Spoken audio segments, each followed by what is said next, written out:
Bueno, se supone que estamos ya en live. Vamos a dar unos segunditos en lo que la gente se conecta y cerciorarme yo de que estamos conectadas en efecto.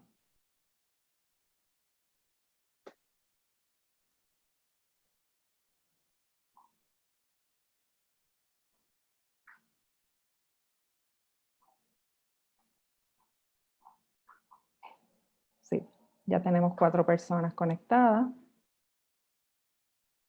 Un saludo a las personas que ya están conectadas. Vamos a dar un brequecito a ver quiénes más entran. Nos disculpamos por la demora, pero hoy el internet estaba a cámara lenta.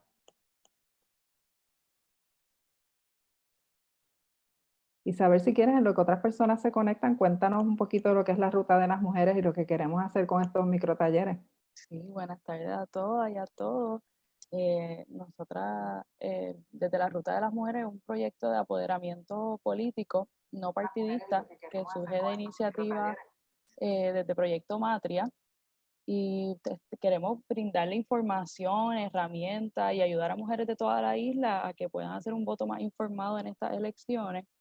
Y como parte de eso hemos creado esta serie de microtalleres con el objetivo de que podamos brindarle información sobre temas concretos que sean pertinentes al clima político y a los procesos políticos que estamos viviendo ahora mismo, para que puedan tener una referencia ya sea un poquito más corta que los talleres virtuales que estamos haciendo, y así puedan estar viéndonos ahora live o después se quedan grabados y puedan informarse y tengan un espacio donde puedan compartir también cualquier pregunta, duda que les surja, y les invitamos a que durante el microtaller, si tienen alguna propuesta que se les ocurre de algo que les gustaría que lleváramos a una voz más colectiva a los diferentes partidos, candidatos y candidatas que se están postulando, pues que aprovechen los comentarios, ya sea ahora o en el momento en que estén viendo el live. Nosotras vamos a estar pendientes para poder recoger sus propuestas. Eso es así, gracias Isabel. Bueno, pues yo creo que vamos al mambo, ¿verdad? Tenemos ya 9 personas conectadas, pero queremos honrar el tiempo. Y una de las cosas que queremos hacer entonces es pasar por una pequeña presentación. El tema de hoy es más mujeres, pero la pregunta, ¿mejor política? Y yo creo que es una pregunta válida porque pudiera parecer que la ruta de las mujeres está llamando a que se vote por mujeres sin hacer una evaluación más allá del asunto del sexo biológico o la identidad de género. Y nosotras realmente lo que queremos es hacer un análisis mucho más profundo en cuanto a lo que representa la presencia de las mujeres en la política. Como estos son microtalleres, ustedes van a notar que hoy vamos a tocar un aspecto de esa discusión, pero en los próximos días y semanas va a haber otras compañeras y otros compañeros que van a estar aquí con ustedes trabajando en más detalle este tema. Hoy yo estoy desde Orocovi y estoy cerca de una carretera, y de vez en cuando van a escuchar algún camión por ahí sonando. Eso es parte de. Y bueno, vamos a ver si ponemos aquí para compartir la pantalla.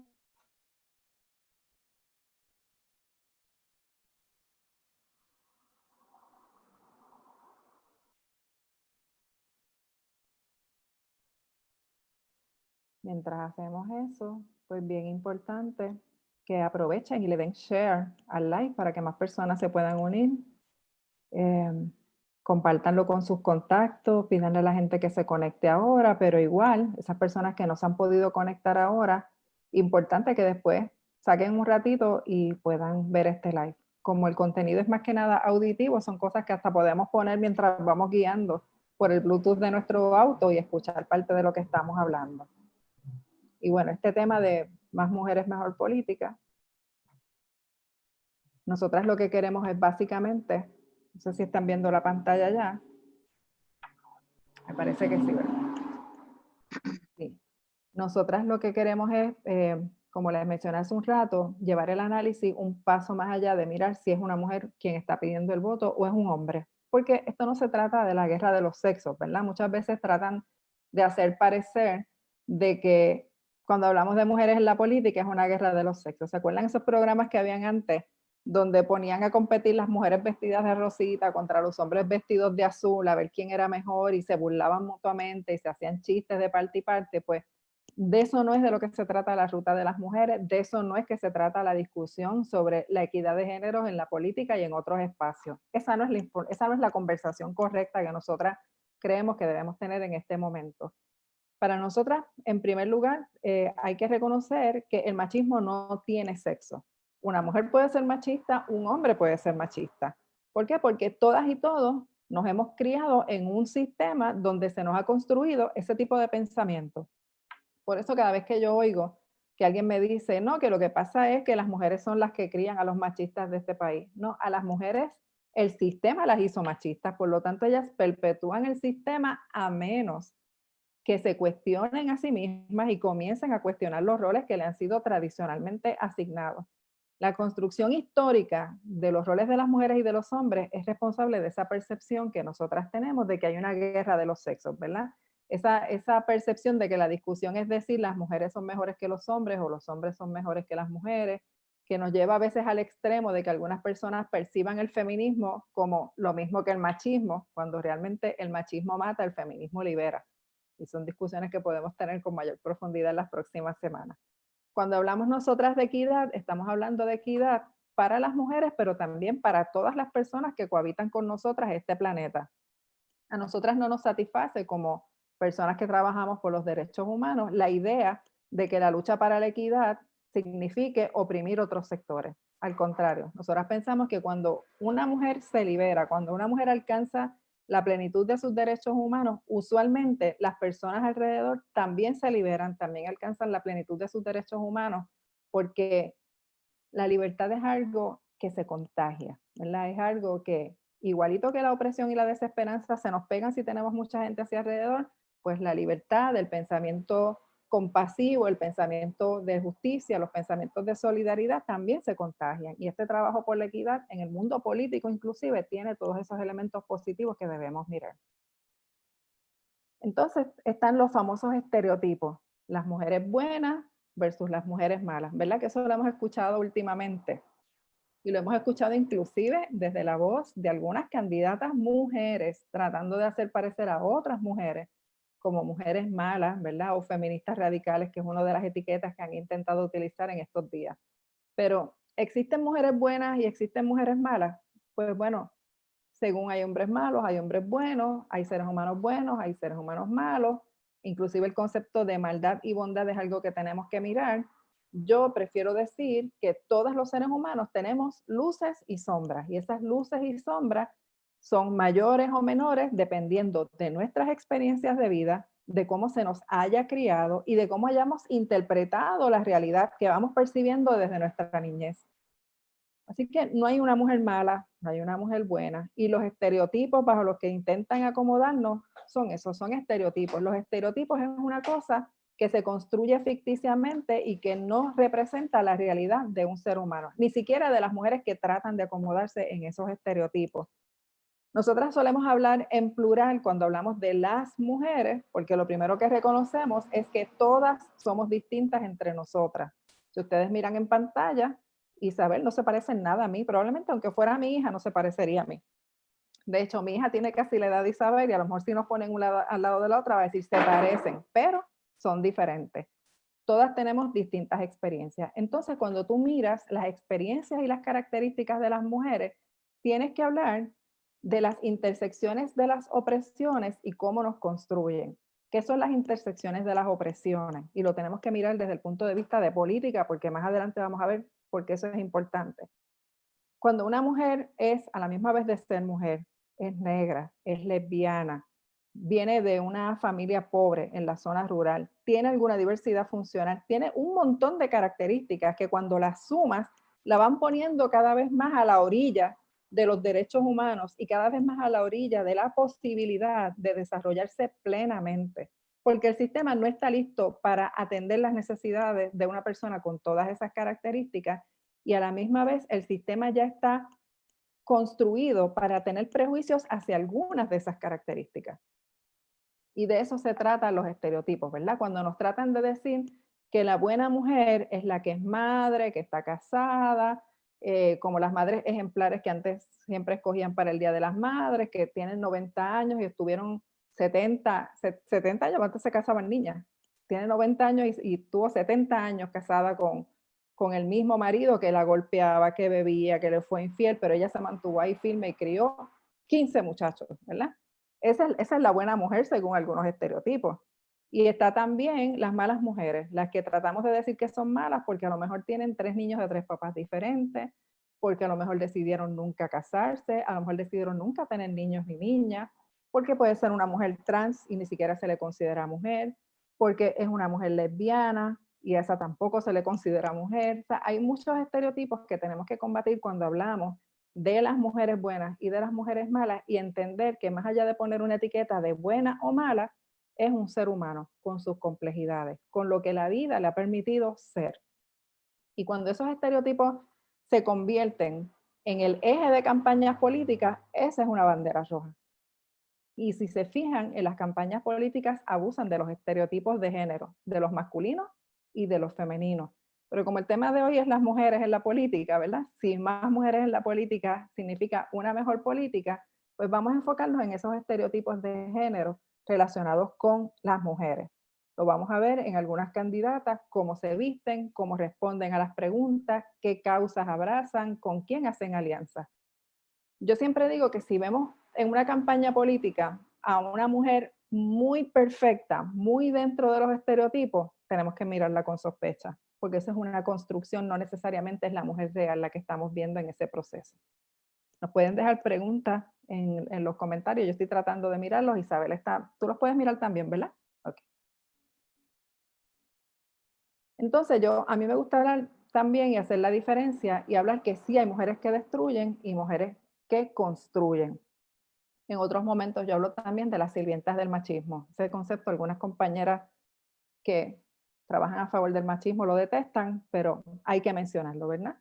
Y cuando yo hablo de mujeres que destruyen, me refiero a mujeres que están en posiciones públicas y de poder y que cargan consigo una agenda que lo que promueve es la desigualdad para otras mujeres y otras poblaciones y el discrimen. Usualmente, estas mujeres que destruyen y que tenemos que mirarlas y tenerlas en nuestro mapa político, son mujeres que niegan que haya diferencias entre mujeres y hombres. Es el famoso discurso ese de que yo no discrimino contra nadie porque todos somos iguales. Lo que pasa es que cuando tú haces lo mismo para todo el mundo, para un montón de gente no va a encajar en esa cajita. ¿Recuerdan esos juegos para niñas y niños donde están las cajitas y están las figuras cuadradas, triangulares, circulares y tú tienes que encajar dónde va? Pues cuando una persona o una mujer candidata te dice, yo no discrimino, para mí todo el mundo es igual, está tratando de meter los triángulos, los círculos, los cuadrados, los rectángulos, los octágonos en el mismo cuadradito y sin importar que encaje o no encaje. Eso no es tener una agenda de equidad, eso es negar que existen las desigualdades y por lo tanto si se niegan no se atienden. Usualmente también las mujeres que destruyen niegan la existencia de las diversidades sexuales y sociales. Son las que te dicen, por ejemplo, que la orientación sexual es una elección. Por eso inclusive dicen preferencia sexual en vez de decir orientación sexual. Pues miren, no, la orientación sexual es la heterosexualidad. Una persona heterosexual tiene una orientación sexual heterosexual. Pero las otras orientaciones sexuales de lesbianas, de personas bisexuales, de hombres homosexuales, existen, la gente no las elige y hay documentación científica que apunta en esa dirección y todas las discusiones internacionales de organismos de derechos humanos así lo reconocen.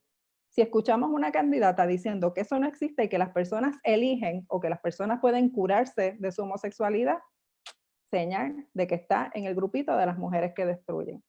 Las mujeres que también invisibilizan las causas de la violencia de género, ¿verdad? Hemos escuchado en estos pasados días, lo vimos con César Vázquez en el debate, lo hemos visto con otras candidatas de Proyecto Dignidad, alegar que las causas de la violencia hacia las mujeres no tienen nada que ver con las desigualdades y que no hay que dar una mirada de género a la situación de violencia, inclusive hablando de una ideología de género, que es una tergiversación del concepto original. Pues bueno, son mujeres que destruyen, porque si niegan la raíz de la violencia hacia las mujeres y se alían con grupos que las niegan y que inclusive intentan ir en otra dirección, no están construyendo equidad ni para ellas ni para nosotras. También tenemos que mirar esas candidatas que hacen alianzas con grupos religiosos o que se adhieren ciegamente a la línea de sus partidos. Mira, en esta vida yo he escuchado de todo, desde mujeres políticas que yo respetaba en una reunión decir, yo soy primero estadista y luego feminista, caso de la vida real, yo lo escuché, yo lo vi, hasta mujeres que te dicen que su ideología no es religiosa, pero cuando tú vas a sus páginas, vas a sus alianzas, mira con qué personas se juntan. Son personas del fundamentalismo religioso en Puerto Rico. El fundamentalismo religioso no es amigo de las mujeres. Es el que dice que el hombre es la cabeza del hogar, es el que dice que los valores se deben trabajar exclusivamente dentro de la casa y no toma en cuenta que una educación para la equidad no puede estar en manos de un hombre que agrede a su esposa o a su compañera o de un hombre que agrede sexualmente a sus niñas y niños en el seno del hogar. Cuando te hablan de eso, pues malas señales. Ejemplos de mujeres que han sido instrumentos para la destrucción o que han ido en contra de lo que es la equidad para todas las mujeres. Bueno, pues nuestra señora gobernadora, Wanda Vázquez, fue procuradora de las mujeres muchísimos años y en el tiempo que estuvo ahí lo que hizo fue básicamente destruir lo que se había ido generando en la oficina de la procuradora con el trabajo previo de mujeres como María Dolores Fernó y que como gobernadora, ¿qué ha hecho? No ha hecho nada, decretó una alerta por violencia de género, pero no hubo acciones de seguimiento, no hubo acciones que nos llevaran a resultados para impedir las muertes que hemos estado viendo. María Milagros Charbonnier, que ya no va a estar en el mundo de la política, pero mira que estuvo bastantes años haciendo daño, y haciendo daño de manera abierta, violentando la separación de iglesia y Estado, teniendo en su oficina asesores del sector fundamentalista religioso, incluyendo al sacerdote católico Carlos Pérez, y promoviendo legislación en contra de nuestros derechos, tal y como hizo también Naida Venegas, que sí es candidata y que tenemos que estar mirando ahora en este proceso eleccionario. Naida Venegas se llama a sí misma pastora. Por eso yo cuando hablo de ella, yo no digo la senadora Naida Venegas, yo digo la pastora Naida Venegas, porque ella es pastora. Ella no está cumpliendo su función como senadora y los proyectos de ley que ha apoyado son en contra de derechos adquiridos por las mujeres y ella no puede evitar asumir un discurso religioso para justificar sus decisiones. Y óigame, no me malentiendan, ¿verdad? Eh, Tener una creencia religiosa no convierte a una mujer en una mala candidata. Estoy segura que entre las candidatas que nosotras vemos como aliadas hay creencias religiosas. Debe haber católicas, debe haber de distintas religiones, inclusive evangélicas, pero cuando una creencia religiosa te lleva a pensar que otros seres humanos no deben tener sus derechos plenos y te lleva a pensar que tienes derecho a imponer esa creencia religiosa al resto del país a través de legislación, hay un problema grave, ¿verdad? Eso es ir en el camino incorrecto. En esa misma línea tenemos a Migdalia Padilla, Brenda López, Rosana López, que si ustedes van y buscan su historial legislativo se van a dar cuenta que lamentablemente ha sido un historial en contra de los derechos de las mujeres, presentando proyectos de ley en contra de las mujeres y las comunidades LGBT, suscribiendo proyectos de ley, votando a favor de proyectos de ley que van en contra de nuestros derechos y negándole el voto a proyectos buenos. Se me quedó en la lista Itzamar Peña. Esa es otra que tenemos que mirar. Bueno, y no es incumbente, pero bueno, sí es incumbente, que es Riquelme, que está corriendo también ahora. Las mujeres que construyen, ¿verdad? Que son las mujeres que tenemos que buscar en las papeletas de todos los partidos políticos, porque lo que queremos es una legislatura en la que, e inclusive municipios, en los que podamos decir que en efecto más mujeres equivale a mejor política. Pues mira, suelen ser mujeres empáticas, están dispuestas a cuestionar sus propias creencias, y eso yo lo he visto con algunas compañeras en el mundo político, que sus posturas del día de hoy, luego de procesos que tú puedes atestiguar que han sido de introspección, de aprendizaje y de cambio, evaluaron sus posturas originales, aprendieron cosas nuevas y abrazaron y defendieron causas importantes para nosotras. Las mujeres que construyen también saben que su realidad no es la del resto del país, ¿verdad? Porque muchas veces nos encontramos, y esto es común en todos los campos profesionales, mujeres que llegan al tope y lo que te dicen es, pero si yo pude, las demás pueden, ¿verdad que eso no hemos escuchado? Y cuando tú escuchas eso, tú sabes que estás ante una persona que ni es empática, ni reconoce las intersecciones de las opresiones que menciono ahorita, ni está dispuesta a mirar al prójimo con suficiente amor como para hacer lo que hay que hacer para que todas y todos estemos bien. Estas mujeres también suelen estudiar y buscar fuentes de información científica y confiable. No disparan de la baqueta, son estudiosas. Y si no tienen tiempo para estudiar, se aseguran de tener a su alrededor gente estudiosa que las asesore. También suelen argumentar teniendo un balance entre corazón y mente. Nadie puede venir al mundo de la política siendo 100% corazón y tampoco 100% mente. tiene que haber un balance entre cabeza y corazón, porque cuando tú trabajas con una pluralidad de personas como hay en este país y tienes que enfrentarte a la realidad de las mujeres que viven en pobreza o en violencia, tienes que poder poner el corazón, porque el corazón es lo que te impulsa a dar la milla extra, pero a la misma vez tienes que poder tener una mente clara, que pueda ver las opciones reales, que pueda analizar críticamente las propuestas que vienen de todas direcciones y que pueda escrutar lo que está haciendo el Estado para poder levantar las críticas que haya que levantar y hacer las propuestas necesarias. Algunos ejemplos de esas mujeres los hemos visto en compañeras como María Dolores Fernó, que fue la primera procuradora de las mujeres y sigue trabajando activamente en el campo del derecho y los derechos de las mujeres. Ahora está en el Observatorio de Equidad de Género. María de Lourdes Santiago, Mariana Nogales, y ya no está con nosotras en este plano, Belda González, que fue la persona encargada de impulsar la Ley 54 de violencia doméstica. ¿Verdad? Una ley que cambió la vida para miles de mujeres y de niñas y niños en el país porque dio una herramienta para poder protegerlas de esos escenarios de violencia en relaciones de pareja. Y entonces nos tendríamos que preguntar, para ser parte de una mejor política, ¿qué necesita una candidata? ¿Verdad? Ya hemos dado unas características que ellas pueden traer a nivel personal, pero ¿con qué tendrían que comprometerse? ¿Qué cosas nosotras tenemos que mirar cuando evaluemos las papeletas y qué cosas le tendríamos que preguntar si las tenemos de frente en un foro o si vemos un vídeo de ellas en Facebook y queremos comentar? Bueno, pues necesita tener transparencia en cuanto a los valores que guían sus acciones. Transparencia, que no nos digan una cosa cuando realmente están planificando y trabajando para otros valores distintos. Tener un compromiso con los valores de equidad, diversidad, inclusión, Estado laico, participación ciudadana, y subrayo, Estado laico, separación de iglesia y Estado. Eso es un requisito indispensable a la hora de hablar de participación de mujeres en la política, porque en los estados teocráticos, como lo que hemos tenido aquí en Puerto Rico de facto en la última década, es terrible tener que estar luchando todos los días para desenmascarar proyectos de ley que realmente vienen desde una agenda religiosa y no desde una agenda basada en estudios científicos y en evidencia que permita tomar decisiones para el bienestar de todas y todos, independientemente de sus creencias religiosas. Esas mujeres tendrían también que tener una agenda amplia, que se aplique de manera transversal, ¿verdad? Una perspectiva de derechos humanos y de género en todo. ¿Qué es una perspectiva transversal? Pues imagínense como si al hablar de economía, esto fuera un plano, vivienda, salud, educación, como si fueran así muchas capas, pues cuando hablamos de una visión transversal es como si tomáramos un hilo que atravesara horizontalmente todas esas discusiones y nos permitiera, cada vez que pasáramos por una de esas discusiones, mirar y decir, ¿cómo se afectan las mujeres? ¿Qué consecuencias va a tener esto para ellas?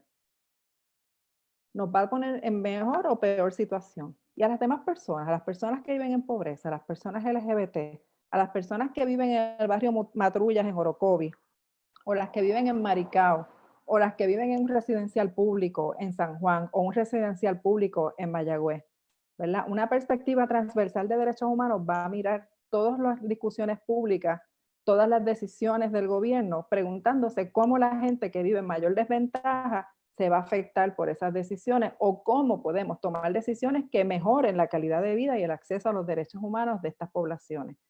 Una mujer que quiera ser parte de una mejor política tiene también que entender que las mujeres somos seres integrales. Eso es parte de hablar de una perspectiva de género aplicada transversalmente.